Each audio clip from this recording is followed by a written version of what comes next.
Welcome to D&D Reviews, and today we're going to talk about Iron Fist.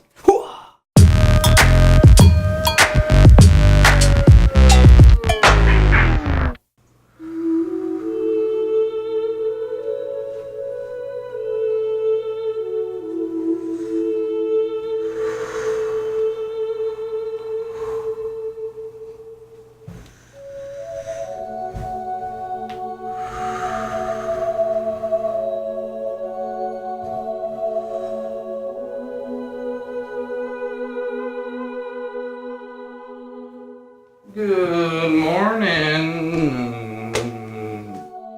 What are you doing? I'm gathering my chi energy. You were watching Iron Fist, weren't you? Perhaps. Maybe I was. Man, you know that stuff ain't real, right? Shh. Silence, young grasshopper.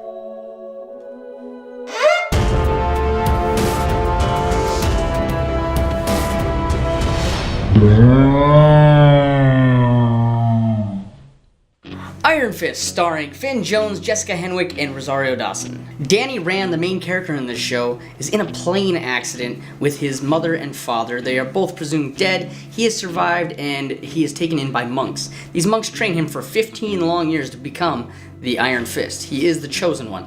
After the 15 years of training, Danny decides that he has nothing left for this group of monks that he's with and decides to go back to New York City to try to get his name and his company back. In those efforts, he ends up meeting a young woman named Colleen Wing, and she takes him into his dojo because he is technically kind of a hobo at this time. Interesting enough. He couldn't get his name back because his stepbrother and stepsister, the characters Joy and Ward, are both trying to keep him out of the company because they don't believe that he's really the actual Danny Rand. And apparently, the main goal of the Iron Fist is to stop their one and only mortal enemy, a clan called the Hand. The Hand is a clan that's well known across this series if you're familiar with the rest of the Marvel shows on Netflix like Daredevil. The Hand clan plays a big part in that, along with some other characters from those shows that make appearances in this show as well.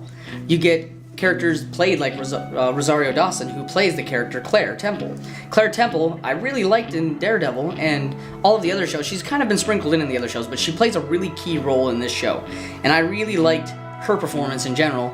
She, as a character, is always that person that's always taking care of everybody and kind of brings the whole thing together, kind of like a Phil Coulson for the larger group of Marvel heroes.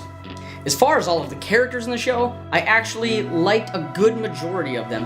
I thought that the characters Joy and Ward were both very exciting, that had their own kind of story going off the main story. They had these side stories that usually side stories don't always work for me, but the side stories in this one, I thought they were pretty okay, honestly. They still supported the main story enough, and they were still different enough that it kind of gave you something different to focus on for a while, and just the way that they performed in their roles too were both really good. So Joy and Ward, I really like those characters a lot, along with their dad Howard, who is one of those characters that you never really know if he's what side he's on. There's a lot of like, he's with the Hand, he's not with the Hand, he's gonna stop the Hand, he's going to help the Hand, you never really know. And that sort of thing may not be everybody's thing, but I kind of really like that a lot, actually.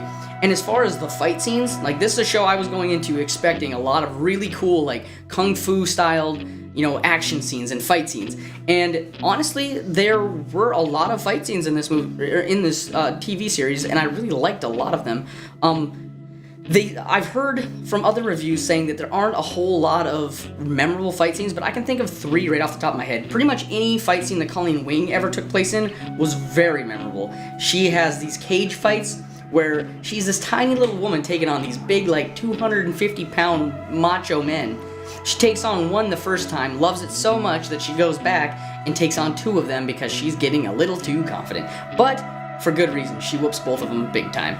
And then another fight scene that I really remember very well was the one where Danny Rand is in the back of a semi, in a semi-trailer fighting a bunch of guys, like, and he's using the momentum of the trailer to, like, help him fight. And it's a really fun, very unique looking fight scene. And another thing I can really, really commend the show for is is and praise it a lot too, is the way that the fight scenes were shot. There were a lot of really wide scenes. They didn't do a lot of cuts and a lot of shaky cam. It was very wide scenes. You get to see a lot of action in one shot. And some people thought it looked kind of slow, but I really enjoyed it. It made everything seem way more real, and it honestly looks very real too. And if they are doing things that aren't real, they did a really good job of making it seem super real. So the fight scenes I really liked. Like I said, 3 really memorable ones. The rest of them were okay, but still good. Overall, I really like the character development and the pacing of all of the characters in the show. They have relationships that change and evolve throughout the show, and it starts out with Joy and Ward kind of butting heads with Danny. They don't want him back in the company, and they don't know if it's really the real Danny. But all of that changes. Joy actually finds out for certain that Danny is actually Danny Rand, and she changes her tune a little bit on Danny. And so then it turns into a Joy versus Ward and Danny versus Ward, kind of ganging up almost. And then as the show develops more and more, and these characters change and evolve and get better, in the end, Joy and Ward both are pro Danny. They're both on Danny's side. And it's a really fun thing to watch because I thought the pacing of it was really good. You know, they all have reasonings for why they're changing their moods and their opinions with these relationships. And it's very great, especially like the relationship between Danny Rand and Colleen Wing. The two of them start out as she's just helping him kind of as a charity thing. She thinks he's this bum, whatever. Then eventually they become a thing. They're a couple, just like it's supposed to be, Colleen Wing and Danny Rand. And it's done well. It really is. It didn't feel forced, and it kind of just happens like everything in life just happens. So that, to me, made the pacing really good for me. It wasn't real slow, but it wasn't too fast. It was just a nice, constant, it kept me wanting to watch the show episode after episode. And to be quite honest, I really don't understand the hate that this show has gotten prior to the rest of the season coming out. I heard about all the whitewash controversy, and Danny Rand is Danny Rand. Danny Rand from the beginning of time has always and will forever be a white guy. So I don't know where all of this was coming from, expecting an Asian actor playing Danny Rand. Granted, there have been other Iron Fists in the Marvel Universe and throughout time, and they have been different, genders and races. But Danny Rand, the character they decided to follow in this Iron Fist show, is Danny Rand, and Danny Rand is white.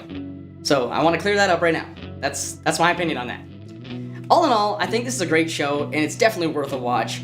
It is very exciting, well-paced, keeps you wanting more episode after episode, so please give it a watch. If you got the time, check it out on Netflix. Iron Fist.